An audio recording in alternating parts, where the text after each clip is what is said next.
د ونو د کاټ کېدلو په یوه نړۍ کې په یوه معاشره کې هیڅ چاله هیڅ قسم اجازات نه څوک یو قانون یې نه ورکوي یو مذهب یې نه ورکوي یو سړی یې نه ورکوي پوه شوه تیرو په تیرو کې دوه قسمه ونې دي یو هغه ونې بوټي دي چې هغه د تیرو ښکلا و هغې له ګوتې وروړل هغه چیړل هغه کټ کول خو د مو د تیرو د حسن قتل عام کوي یو هغه ونې بوټي دي چې د هغې سره د مو د تیرو تاریخ تړلی دی هغه د سوونو کلو ونې دي هغه چیړل چې کوم دي د موږ تاریخ چیړل دي په دا باندې بله ورځ باقاعده د مشرانو او د کمیټې اجلاس شوی دی دلته د ذمهورو خلکو سره هم په دا باندې خبره شوې ده او هغه دا خبره ده چې کومه ونه مثلا په روډ کې روشي نو دا یو ضرورت دی چې دا کټ کړی شي خو د هغې ونې هم چې کومه لارګی دی په دا خبره کړې ده چې دا د مالک حق دی دا به څوک ضایع کوي نه یوه دویم نمبر خبره دا چې کومه ونه د سرکوري تنصیباتو نه علاوه یعنی د روډ وغیره نه علاوه په نورو ځایونو کې یو کاټ کېږي دا د تیرو سره ظلم دی دا ناقابل برداشت دی او په دا باندې د موږ احتجاج هم دی په دا باندې موږ کاروی هم ده خو چې موږ څومره اندازه ولګوله د حکومت او همدارنګې یا ولته فورس دی یا پولیس دی یا څوک هم دي د هغوی چې کوم دی د هغوی نه علاوه په دا کې 80% چې کوم دی د واخ اټیکادور وغیره دا پکې مونږ ملوث دی په دا باندې مونږ پرون هم خبره کړې ده او نن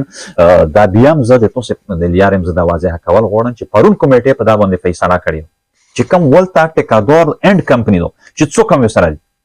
دا بالکل د کمیټې د طرفه د تیرو د قومونو د طرفه دا نه اهله دی په دوو خبرو یو خو دا چې دغه ولته کې کردار د کور په حوالې سره کم دی دا ناقص دی دویم نمبر خبره دا و چې دغه د تیرو حسن وچړلو او دغه د تیرو تاریخ وچړلو دغه وجه نه چې کوم د تیرو قومونو کمیټې دا سړی نه اهله ګرځولی سره د هغې کمپنۍ نه چې کوم نور ورسره هم دي او په دا باندې باقاعده چې کوم دی مونږ خبره هم کړې وه چې د اختر نه بعد د کمیټې دا سړی طلب کوي او دلته د خپله خبره هم پرې کوي دا د ونو خبره شوه پاتې شوه د ځمکو خبره د ځمکو داسې واضحه خبره وه هر هغه ځمکه که هغه د قوم وي که یې تاپي وي که یې کندي وي که د یوه سړي وي او دا حکومت له پرازو یې ورکړي وي نو موږ په هېڅ اعتراض نشته که معاوضات یې غواړي حکومت ته یې ورکړي که ته یې نه غواړي موږ څه اعتراض نشته هر هغه ځمکه چې قوم کندي تاپی یوه سړي خاندان دا پرازون چاله نه ورکړي خو په زور یې نیولې نو که په تپرازو یې پرېږدي ټیک ته که نه پرېږدي که نه دغې ځمکې د هغوی سره هېڅ قسم اختیار نشته دی چې څوک یې ترېنه قبضه کړي او نه چا دا اجازات ورکړی هغه کورونه هغه حجرې هغه جوماتونه هغه مدرسې چې سیکورټي فورسز د ضرورت په بنیاد پکې ننوتلي دي په هغه باندې هم دا خبره ورته کړې ده چې هغو څومره وخت نه تاسو په دا کې ننوتلي یو هغو خلکو درپسې د مناسب کریې حق دی باقاعده دا کریه دی ورکوو نو نه دا قبضه کېدل موږ له منظور دي او نه منظوروو او په دا باندې بالکل د موږ احتجاج هم دی او په دا کې موږ هر حد له هم تیار یو دا اوس هم چې دا کومه ولته د چوکو خبره روانه د چوکو په خبره کې په دام لږ ځوان پویول دي